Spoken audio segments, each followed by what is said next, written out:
주간 동안 평안하셨습니까? 11월 17일 온라인 수요 예배로 함께하는 시간입니다. 제가 한국 다녀오느라고 한 몇 주간 수요 예배를 올리지 못했던 것, 이 시간을 빌어 죄송한 말씀드립니다.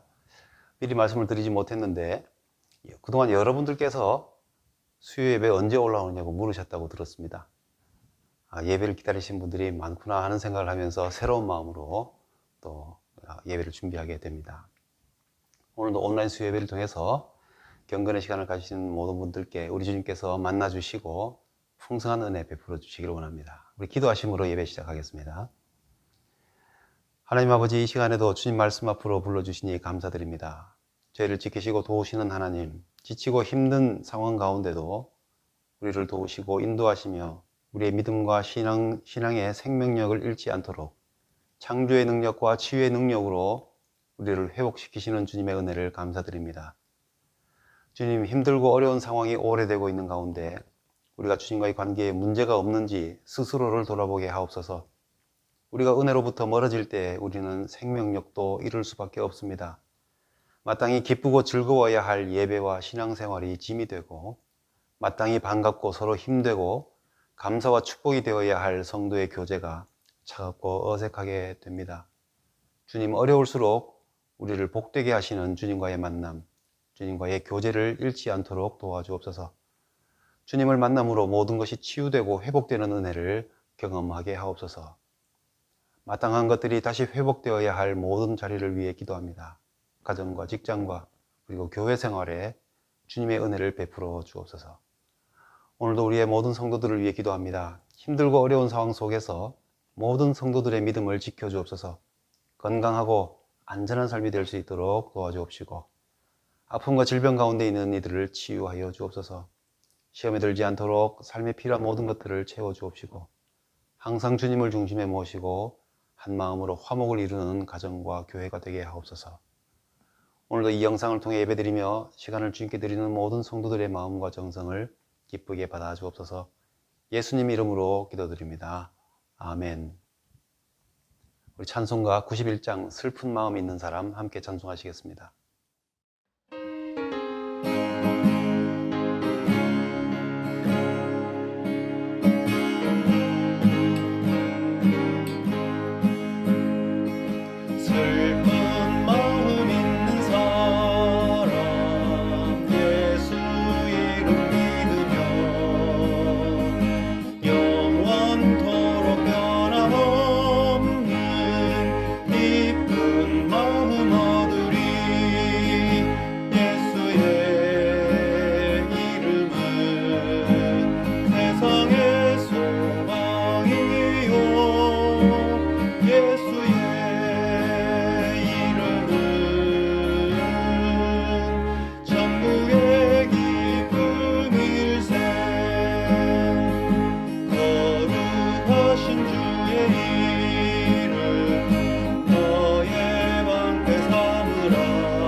오늘 우리에게 주신 하나님의 말씀은 누가복음 18장 35절에서 43절까지 말씀입니다. 여리고에 가까이 가셨을 때에 한 맹인이 길가에 앉아 구걸하다가 무리가 지나감을 듣고 이 무슨 일이냐고 물은데 그들이 나사렛 예수께서 지나가신다 하니 맹인이 외쳐 이르되 다윗의 자손 예수여 나를 불쌍히 여기소서 하거늘 앞서가는 자들이 그를 꾸짖어 잠잠하라 하되 그가 더욱 크게 소리질러 다윗의 자손이여 나를 불쌍히 여기소서 하는지라. 예수께서 머물러 서서 명하여 데려오라 하셨더니 그가 가까이 오매 물어 이르시되 네가 무엇을 하여 주기를 원하느냐. 이르되 주여 보기를 원하나이다. 예수께서 그에게 이르시되 보라 내 믿음이 너를 구원하였느니라 하시매 곧 보게 되어 하나님께 영광을 돌리며 예수를 따르니 백성이 다 이를 보고 하나님을 찬양하니라. 아멘. 코로나 시대를 지내면서 여러분들은 주님을 만나는 일에 이상이 없습니까? 팬데믹 시기가 길어지면서 이제 만성이 된 것 같습니다. 전에 소중하게 여겼던 많은 일들에 대해서 지쳐있는 모습이 많아 보입니다. 불안과 위화감이 이제 일상화된 것 같습니다. 사람들과 거리 두기를 이제는 당연히 여기게 되었고 특별히 그리스도인들이라고 하는 사람들조차도 예배 드리는 일에 대해서 열심을 잃고 성도의 교제의 폭이 매우 좁아지고 회복에 대한 기대도 별로 없어 보인다고 합니다. 그러나 이것이 정상이 아닌 것을 우리가 잘 알고 있습니다. 상황이 극복되면 다 회복되어야 할 일들이죠. 그런데 그렇다고 해서 우리가 상황을 보고 가만히 있을 수만은 없습니다. 우리가 회복을 위해서 어떤 모습이 필요한지를 꾸준히 살펴보면서 길을 찾아야, 그래서 주님 만나기를 놓치지 않아야 회복도 빨리 일어날 수 있기 때문입니다. 오늘 예수님을 만남으로써 눈을 뜨고 회복된 한 맹인의 모습을 보면서 우리가 주님을 만나는 일에 어떤 모습이 되어야 할 것인지 같이 한번 생각해보는 시간 될 수 있기를 바랍니다. 주님께서 여리고성을 지나시는 것은 이제 마지막 행보였습니다. 이 여리고성을 지나서 예루살렘에 입성한 이후에 예수님께서는 십자가를 지시게 됩니다. 그렇기 때문에 주님께서 이곳을 지나가시고 나면 이제 다시 여리고성에서 예수님을 만나는 일은, 그런 기회는 없게 됩니다. 이 절박한 순간을 오늘 본문의 소경은 기회로 붙잡아서 치유와 회복을 경험하게 된 것이죠. 이런 상황을 놓고 보면 이 사람에게서 예수님께서 지나가신다 하는 이 순간이 얼마나 절묘한 순간인지 생각하게 되죠. 성경에서 이 소경에 대해서 어떻게 말하고 있는지 한번 생각해 보겠습니다. 시력을 잃어서 앞을 보지 못하는 사람, 그들을 가리켜서 시각장애인, 맹인이라고 하죠. 이 팔레스타인 지역에서는 사막의 먼지와 모기, 파리와 같은 것들을 통해서 전염병이 많았기 때문에 눈병이 걸려서 맹인된 사람들이 많았다고 합니다. 특별히 성경에서는 이 소경을 다양한 뜻을 함축하고 사용하는데 죄인으로 여겨지는 사람들입니다. 여호와의 계명을 어기고 여러 가지 화를 당하는 사람을 소경과 같다라고 말씀합니다. 소경이 어두운 데서 더듬는 것과 같이 백주에도 더듬고 길이 형통치 못하여 항상 압제와 노략을 당하지만 구원할 자가 없도다. 신명기에서는 이렇게 표현하죠. 또 죄를 지어서 여호와께 고난당하는 사람들을 소경과 같다고 말하고, 또 포로 시대에 이스라엘 백성과 주님의 종들이 포로된 삶의 형태로 살아가는 그런 모습들을 소경에 비유합니다. 자, 이런 관점에서 살아야 했던 이 본문의 소경은 얼마나 고달픈 삶이었을까? 죄인으로 살아가야 하는 삶이 얼마나 고달팠을까? 우린 충분히 짐작할 수 있을 것입니다. 그러나 메시아 시대가 되면 여호와께서 친히 소경을 고치신다 말씀하였습니다. 소경을 다시 보게 하는 사람이 곧 메시아고, 소경이 보는 때가, 그런 시대가 곧 메시아의 시대라고 이사야는 선포하였습니다. 예수님께서도 세례 요한이 제자들을 보내어서 오실 이가 바로 당신이 맞습니까? 라고 물었을 때에 예수님께서는 소경들을 보게 하였다 하는 것으로 대답하셨습니다. 자, 이렇게 소경이 눈을 뜨게 되는 이런 시대, 그 메시아의 시대인데, 오늘 우리의 시대는 곧 예수님께서 그런 놀라운 이적을 베푸시고 소경을 눈뜨게 하셨던 그런 메시아의 시대를 살고 있는 것입니다. 메시아의 시대에도 불구하고 예수님을 거부하고 눈뜬 소경으로 살아가는 사람들이 얼마나 많은지 모릅니다.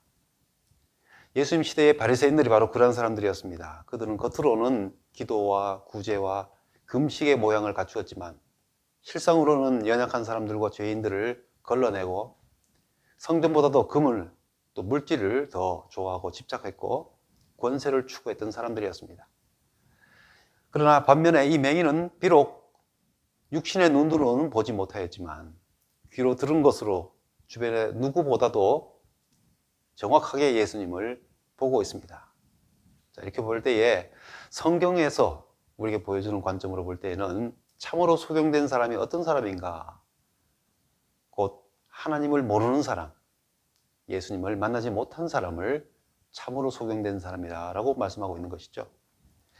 자, 오늘 우리는 어떤 모습에 가까운 삶을 살고 있습니까? 예수 그리스도의 복음이 전파된 메시아의 시대를 살아가면서도 우리는 여전히 예수님을 보지 못하거나 예수님을 보지 않으려고 하는 삶을 살고 있지는 않은지요. 주님을 만나는 예배가 드려지는 이 교회에서도 우리는 주님을 만나는 것보다 사람들을 만나고 인간적인 관계나 이 사회적인, 이 사교적인 만남에 그 만남에서 만족과 불만족을 오가는 그런 삶을 살고 있지는 않은지요. 본다고 하면서도 큰 소동 가운데 예수님을 따라가면서도 나사렛 예수만 보고 다윗의 자손으로 오신 메시아를 보지 못했던 많은 사람들과는 달리 크나큰 육체의 약점과 한계와 연약함을 갖고 있음에도 불구하고 예수님을 만남으로써 회복할 수 있었던 이 맹인의 모습을 봅니다. 그는 어떻게 해서 그의 약점을 극복할 수 있었을까요? 그를 제한하였던 그 상황들을 어떻게 극복할 수 있었을까요? 오늘 우리는 거기에 관심을 갖게 됩니다. 눈으로 볼 수 있었던 사람들은 눈만 뜨고 있으면 저절로 다 보였기 때문에 뭔가를 보는 일에 있어서 특별한 노력을 기울일 필요가 없었습니다. 그래서 보이는 대로 보고 들리는 대로 들었을 것입니다. 마찬가지로 때로는 우리도 당연히 여기고 있기 때문에 소중한 것을 보지 못하는 경우들이 참 많습니다. 지금 우리가 안전하게 거하고 있는 그리고 집이나 일용할 양식을 먹을 수 있는 것, 또 예배 드릴 수 있는 것, 이 모든 것들이 당연하게 여겨지면 우리는 일상의 감사를 잊어버리고 일상 속에 은혜로 함께 하시는 주님을 보지 못하고 하나님을 깨닫지 못하는 경우가 많게 됩니다. 이럴 때에 우리는 어려운 시절을 생각해 봅니다. 또는 오늘 이 맹인처럼 내게 당연한 것 같은 그런 것을 힘써 얻어야만 했던 이 사람들의 간절한 모습을 보면서 우리 자신을 돌아볼 수 있어야 하는 것이죠. 오늘 본문의 맹인이 어떻게 자신의 약점을 극복하며 주님을 만나고 있습니까? 첫 번째로는 비록 육신의 눈으로는 보지 못하나 귀로 보고 있습니다. 눈으로 보는 것만이 보는 것의 전부가 아닌 것이죠. 우리는 맛을 본다, 재미를 본다, 기쁨이나 만족을 본다와 같이 입이나 혹은 마음으로 느끼는 것에도 본다는 말을 사용합니다. 똑같은 자리에서 똑같은 시간을 보내는 사람들도 하나의 광경을 똑같이 보고 있지는 않습니다. 어떤 사람은 겉으로 보이는 것만 보고 아무 생각이 없을 수도 있고, 반면에 어떤 사람은 그 광경의 세밀한 부분들, 그런 모습들이 생기게 된 여러 가지 원인들을 생각하면서 그 모습을 이해하고 그 깊은 것들을 알고자 하고 그 의미를 찾고자 하는 마음으로 볼 수도 있습니다. 그렇게 되면 결국 똑같은 시간에 똑같은 것을 바라보고 있지만 보는 것이 다른 것이죠. 시각장애는 시력을 잃은 대신에 이 뇌의 시각 부분을 활성화해서 사물을 파악하고 정보를 얻게 된다고 합니다. 그래서 눈으로 보는 사람들보다 더 많은 정보를 소리를 통해서 듣는다고 하죠. 예수님에 대한 다양한 소문이 들렸습니다. 예수님은 자신이 하늘로부터 온 메시아임을 말씀과 표적을 통해서 보여주셨습니다. 그런데 그럼에도 불구하고 많은 사람들은 눈을 뜨고 본다 하면서도 나사렛 예수로만 보았습니다. 그러나 이 맹인은 그에게 전해진 소리들 속에서 예수님이 행하신 일들, 그 가르침을 전해 들으면서 그가 다윗의 자손으로 오신 메시아임을 보았던 것입니다. 눈으로 보지는 못했지만 그는 귀를 사용하여서, 청각을 사용하여서 예수님을 보고 있는 것입니다. 우리는 너무나 쉽게만 주님을 보려고 합니다. 주님을 더 알고 더 깊이 교제하고 더 깊은 믿음에 이르기 위해서 우리는 너무나 당연한 방법에만 의존하고 있는 것이 아닌가 생각해 봅니다. 그러다가 이런저런 이유로 신앙생활 하는 일에 불편이 생기고 방해를 받게 되면 이런 이유 저런 핑계로 주님을 만나고자 하는 노력을 내려놓지는 않는지 생각해 볼 필요가 있습니다. 눈으로 보지 못하면 귀로 보려고 집중하였던 이 맹인의 노력이 우리에게 필요한 것이죠. 두 번째, 비록 육신의 눈으로는 보지 못해도 예수 그리스도를 믿음으로 볼 수 있었습니다. 사람들이 예수님을 인정하지 못하는 이유가 무엇입니까? 그들은 시골 출신, 나사렛에서 무슨 선한 것이 날 수 있겠느냐 하는 그런 시선으로 예수님을 보았습니다. 그들은 예수님의 외모, 그리고 인간적인 출신, 여러 가지 조건들을 보았습니다. 이사야 53장에서 메시아의 모습에 대하여 이렇게 표현합니다. 그는 주 앞에서 자라나기를 연한 순 같고 마른 땅에서 나온 뿌리 같아서 고운 모양도 없고 풍채도 없은즉 우리가 보기에 흠모할 만한 아름다운 것이 없도다라고 하였습니다. 우린 그림에서 혹은 영화에서 예수님을 항상 멋있는 모습으로 보고 있지만 실상 예수님의 모습은 인간적으로 볼 때에 볼품없는 모습이었을 것이라고 이 말씀을 통해서 우리가 생각하게 됩니다. 사람들은 자신들이 익숙하게 여겼던 관습으로 그 고집과 그런 편견을 가지고 그들이 믿고 있는 바 그 율법에 비추어서 예수님의 행동을 살피고 감시하고 판단하였습니다. 결국 사람들은 자기들이 보는 그 수준에 비추어서 모든 것을 판단했기 때문에 예수님께서 보여주셨던 메시아의 증거들을 보지 못하고 믿지 못하고 말씀에서 예언해 주신 주님을 만나지 못했습니다. 그런데 이 맹인은 자기 눈으로 보는 것이 기준이 되지 않았습니다. 그런 여러 가지 일들에 대해서 말씀에 비추어서 생각했겠죠. 메시아가 다윗의 자손으로 오실 것도 들었습니다. 예수님께서 세례 요한의 세례를 통하여 공생애를 시작하시면서 말씀과 가르침과 표적과 이적으로 메시아 되심을 보여주셨던 여러 가지 소문들을 이 맹인이 들었겠죠. 자신의 눈으로 판단하는 것이 아니라 그의 믿음으로서 예수님의 모든 행하신 일들을 보았습니다. 그래서 곧 다윗의 자손 예수로 고백하게 됩니다. 예수님을 향하여 주여라고 말하고 다윗의 자손이여라고 외쳤습니다. 주님이라고 하는 것은 예수님이 곧 자신의 삶의 주인 되심을 고백하는 것이고 다윗의 자손이라고 하는 것은 예수님께서 성경에서 예언하신 메시아가 되신다는 사실을 믿는다는 고백이 되는 것입니다. 우리를 모든 죄에서 구원하실 하나님의 아들 되시는 메시아라는 것이죠. 그가 맹인이 된 원인을 죄라고 여겼을 때에 그 죄의 문제는 누구도 해결해 줄 수가 없는 것입니다. 오직 메시아이신 하나님의 아들 예수님만이 해결하실 수 있는 문제였습니다. 그는 이 사실을 알았고 바로 예수님이 누구신지를 정확하게 바라보고 있었습니다. 믿음의 눈으로 예수님을 보았기 때문에 그는 그의 문제를 해결하실 예수님을 향하여 달려나갔던 것입니다. 우리는 우리의 시각, 우리의 관점에 방해를 받아서 예수님을 올바로 만나지 못하는 경우가 많습니다. 믿음의 눈으로 예수님을 보아야 하는데, 믿음의 눈으로 우리의 상황들을 볼 수 있어야 하는데 우리는 눈으로 보이는 것으로 더 의존해서 보이는 것만 믿으려 함으로써 주님을 만나지 못하는 경우가 많다는 것입니다. 우리는 사람들에 의해서 방해받고 상황에 의해서 방해받고 겉으로 보이는 사건 사고 때문에 방해를 받아서 주님을 보지 못할 때가 많습니다. 그러나 우리는 믿음을 그렇게 배우지 않았습니다. 사람이나 상황이나 환경을 넘어서 모든 것을 주관하시는, 모든 것을 이끄시는 주님을 배웠는데도 우리는 베드로가 출렁이는 파도의 시선을 빼앗겨서 물에 빠져버렸듯이 지속적으로 물리를 걸을 수 있는 믿음을 우리가 유지하지 못하고 주님을 바라보지 못할 때가 많다는 것이죠. 그렇기 때문에 우리는 이 맹인이 눈으로 볼 수 없음에도 불구하고 예수님을 참으로 볼 수 있게 하였던 믿음의 눈을 갖기 위해서 기도해야 합니다. 시각장애인들이 비장애인들보다 청각 신호에 민감한 것은 청각을 사용할 때에 비장애인들이 사용하지 않는 뇌의 영역이 활성화되어서 정교하게 시각적 영역까지 활용해서 정보를 파악하기 때문이라고 했습니다.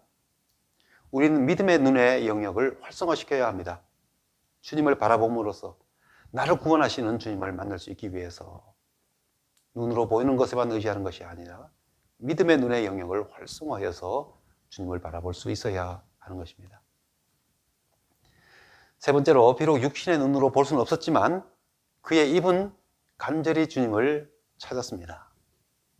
이 맹인은 예수님께서 근처에 있다는 것을 알게 되자 자기의 존재, 자기의 문제를 해결받기 위해서 내가 여기 있다는 사실을 주님께 알리고 싶어서 소리 높여 예수님을 불렀습니다. 근데 한번 상상을 해보시죠. 수많은 군중들을 뚫고 예수님께서 자기를 봐주시기를 간구하는 이 입장에 있어서 그 한 시각장애인이 예수님께서 어디 계신지 정확히 모르는데 곱게 불렀겠습니까? 예수님을 향하여 울부짖듯이 부르짖었을 것입니다. 그는 예수님을 다윗의 자손 예수라고 불렀고 자기를 불쌍히 여겨달라고 외쳤습니다. 예수님께서 내가 무엇을 하기를 원하느냐라고 물으셨을 때에 보기를 원하나이다 라고 주저없이 그의 소원을 말했습니다.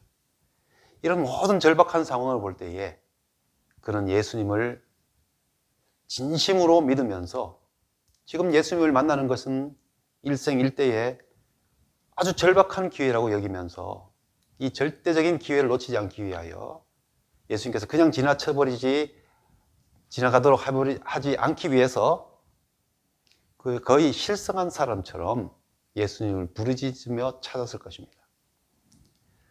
원문에서도 소리를 질렀다라고 하는 이 단어가 종종 발음이 분명하지 않은 짐승 같은 소리로 외칠 때에 표현했던 단어이기도 합니다. 사람들이 꾸짖어서 잠잠하라고 할 때에 그런 더욱 심히 소리 질러서 다윗의 자손이여 나를 불쌍히 여기소서라고 외쳤습니다. 자, 이렇게 보면 앞을 보지 못하는 이 사람에게 있어서 예수님을 만나기 위한 이 짤박한 몸부림은 정말 우리 충분히 상상할 수 있을 것입니다. 그에게 있어서 예수님을 만나기 위해서 취할 수 있는 방법은 별로 없죠. 이 일생일대의 기회가 눈앞에 있는데 그런 상황에서 누구에게 이런저런 설명할 겨를이 어디 있습니까? 지나버리고 나면 찾을 수가 없는데요. 그는 자신이 할 수 있는 최선의 방법, 최선의 수단을 사용하고 있는 것입니다. 외침, 부르짖음이었습니다. 비록 육신의 눈은 보지 못하지만 그는 입으로 외침으로써 주님을 찾았습니다. 우린 살면서 때로는 주님을 만날 힘도 방법도 없어 보일 때가 있습니다. 교회 나가지 못하고 방송도 듣지 못할 때가 있습니다. 인간관계에 대한 실망이나 어떤 의도치 않은 여러 가지 일들 때문에 섭섭한 마음, 상처받은 마음, 이런 마음들 때문에 혹은 고달픈 삶의 문제들 때문에 예수님께 나가지 못하는 많은 사람들이 있음을 우리는 살면서 경험합니다. 그러나 주님을 만나야 이 모든 문제가 해결되는 것이죠. 우리가 이것을 믿는다면 그런 중에도 내가 할 수 있는, 내가 사용할 수 있는 남은 한 가지의 방법이라도 사용하여서 주님을 만나야 되지 않겠습니까? 주님께서 나를 보실 수 있도록 우리는 이 맹인이 부르짖은 것처럼 내가 할 수 있는 그 한 가지의 방법을 찾아서라도 외쳐야 되지 않겠습니까? 이 맹인의 예수님을 향한 간절한 소원과 이 포기하지 않는 의지를 우리도 사용할 수 있어야 합니다. 예수님은 그 맹인을 제지하고 꾸짖는 사람들을 물리치시고 그를 가까이 데려오라고 하셨습니다. 그의 소리가 예수님께 들려졌다는 그 사실 자체가 이미 문제는 해결되고 끝나는 것이죠. 예수님의 창조와 이 치유의 능력으로 그의 눈을 뜨게 하셨습니다. 그리고 그는 하나님의 영광을 보게 되었습니다. 그가 그동안 보아왔던 이 캄캄한 세상, 구걸하면서 멸시와 천대 속에 살았던 세상은 결코 아름답지 못했습니다. 그러나 주님을 만나 눈을 뜨게 되면서 그는 하나님의 영광을 보았습니다. 그는 예수님을 따르면서 하나님의 영광을 찬송하는 삶이 되었습니다. 제가 한국을 방문하는 기간 동안에 만난 여러 사람들을 통해서 느낀 것은 정말 이 코로나라고 하는 이 특별한 상황이 사람들을 많이 지치게 하였구나 하는 것입니다. 일하시는 많은 분들이 입술은 친절한 말들을 여전히 사용하고 있지만 표정에서, 말투에서 친절함보다는 기계적인 느낌이 들 때가 많았고, 전에 기쁨과 활기를 주었던 여러 가지 일들에 대해서 더 이상 기쁨이 아니라 참 일시적이고 피곤함 가운데 상황을 버티고 있는 것처럼 보였습니다. 그래서 제 마음에도 안타까움이 느껴지기도 했습니다. 당연히 예배 생활에서도 기쁘게 주님을 만나기 위해서 교회에 나가고 또 예배 드리고 했던 그런 삶이었어야 되는데, 현재의 상황 때문에 다들 지쳐 보입니다. 교회 안 나간 지 오래되었다는 말을 항상 들었고요. 예배 생활과 교회 생활 자체에 대해서 예전에 가졌던 그런 활기찬 모습이나 그 만남의 기쁨과 기대를 볼 수가 없었습니다. 참으로 어려운 시기를 보내고 있는 것이 분명하다 하는 것을 더 깊이 느꼈습니다. 그러나 우리는 앞에 보이지 않는다는 이유로 예수님 만나기를 포기할 수 없었던 이 맹인의 모습을 보아야 하겠습니다. 방해하는 요소들이 많았지만 그렇다고 주님을 만날 수 없는 것은 아니죠. 눈으로 보지 못하면 귀로 보고 믿음의 영역을 활성화시켜서 시각의 한계를 극복하고 우리의 방해하는 요소들을 넘어가야겠죠. 남은 것이 단 한 가지의 방법밖에 없다고 할지라도 그 방법을 사용해서라도 주님을 만나고자 하는 간절한 소원이 우리에게 있어야 하지 않겠습니까? 그래서 간절한 소원으로 주님을 만날 수 있어야 될 것입니다. 주님을 만날 때 모든 문제가 해결되고 치유되고 하나님의 영광을 볼 수 있게 되기 때문입니다. 오늘 맹인의 간절한 모습을 보면서 내 신앙이 어떤 모습인가 한번 생각해 보시기를 바랍니다. 메시아의 시대에 참으로 주님을 만나고 주님을 보는 눈을 뜬 자가 될 것인가, 아니면 본다고 하면서도 여전히 주님을 보지 못하는 영적인 소경의 삶을 살 것인가. 우리는 주님을 보는 삶을 위해서 이 맹인의 주님을 향한 간절한 소원과 그 의지를 배워야 하겠습니다. 하늘에 계신 우리 아버지여, 이름이 거룩히 여김을 받으시오며 날에 임하옵시며 뜻이 하늘에서 이룬 것 같이 땅에서도 이루어지이다. 오늘날 우리에게 일용할 양식을 주옵시고 우리가 우리에게 죄 지은 자를 사하여 준 것 같이 우리 죄를 사하여 주옵시고 우리를 시험에 들게 하지 마옵시고 다만 악에서 구하옵소서. 대개 나라와 권세와 영광이 아버지께 영원히 있사옵나이다. 아멘.